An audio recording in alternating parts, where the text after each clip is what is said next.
Hello guys, welcome to Winsoft Technologies. It's me Prakash. So in this video we are going to check whether the given string is palindrome or not. Okay. See this, here we are reading a string from user and display whether it is palindrome or not. For example, if input is madam, then we have to say palindrome, because even if you reverse madam, you get the same string, right? So that is called as palindrome. Coming to the second input, if I give Prakash, it has to say not a palindrome, because if you reverse Prakash, you'll get other than Prakash, something like H S A K A R P, like that it will come. So it is not equal to the reversed string. That is why it is said to be not palindrome. Okay. So how to do this? So for this, what I'm doing is I'm creating a new project in Eclipse first. Go to File, New Project. So I'm choosing Java project here. Say next. Project name is I said palindrome demo. Say finish. So project is getting created. Once the project is ready, right click on the project name and then add a class to it. So right click on project name, new class. So class name I am giving as app or app.java. Package name it is asking, I said com.prakash, and the package name, class name is app itself, and you can give any name guys here. And then main method is added and then finish. So it will create a main method with the package name com.prakash, and the class app.java is getting ready. Okay, so in which I'm going to check the given string is palindrome or not.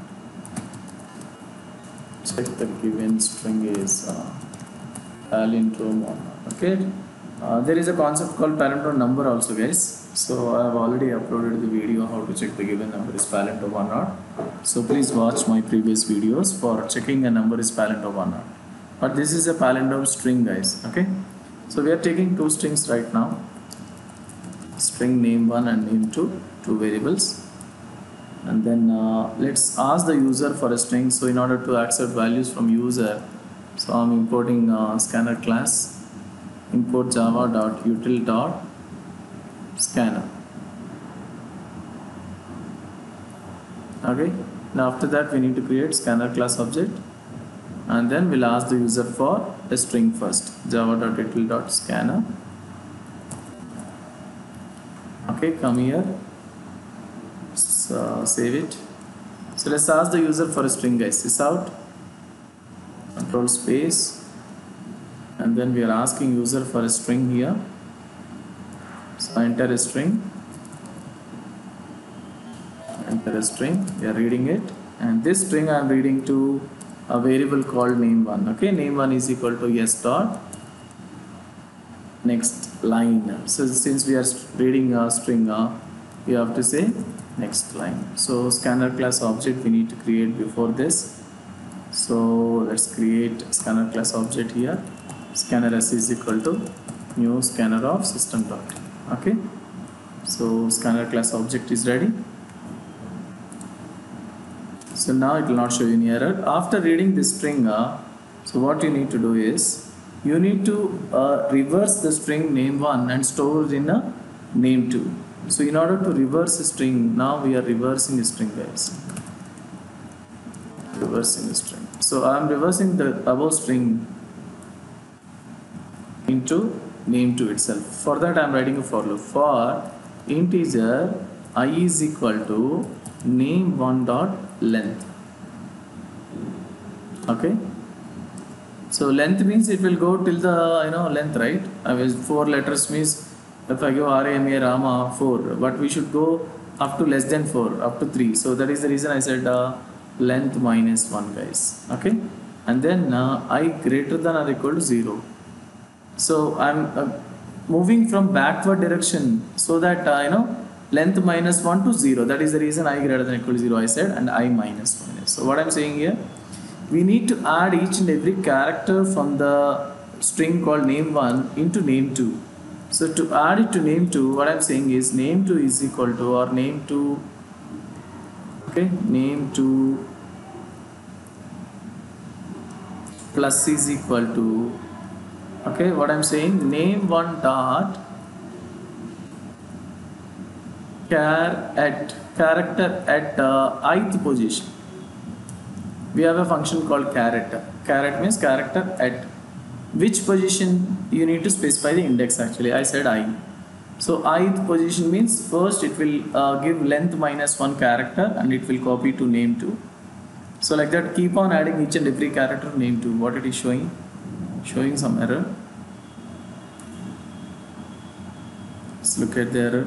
Local variable name2 might not have been initialized. Just give here is equal to double quotes open close space, so that the error will be gone.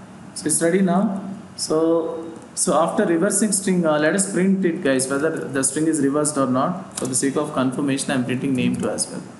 So if the first string is reversed and if it is there in name2, then we'll go for comparing the first string with the second string. If both are equal, we'll say it's a palindrome. Okay, let's run it first. Right click on it, run as Java application.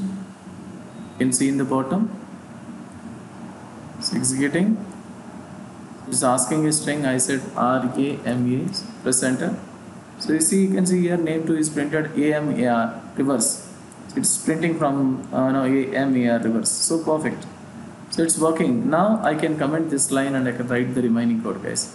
So what I'm doing is I'm comparing name1 with name2. Both are absolutely same. I'll say it's a palindrome. So how to check the content? Compare the contents of the two strings.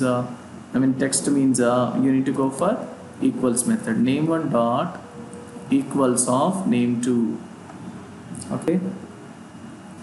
Name1 dot equals of name2. Double equal to true. Of course, double equal to true is optional. You may write or you may skip it. And then I said system.out.println sysout palindrome. Else not a palindrome. Simple, guys. So this is one logic actually. System.out.println palindrome. Okay.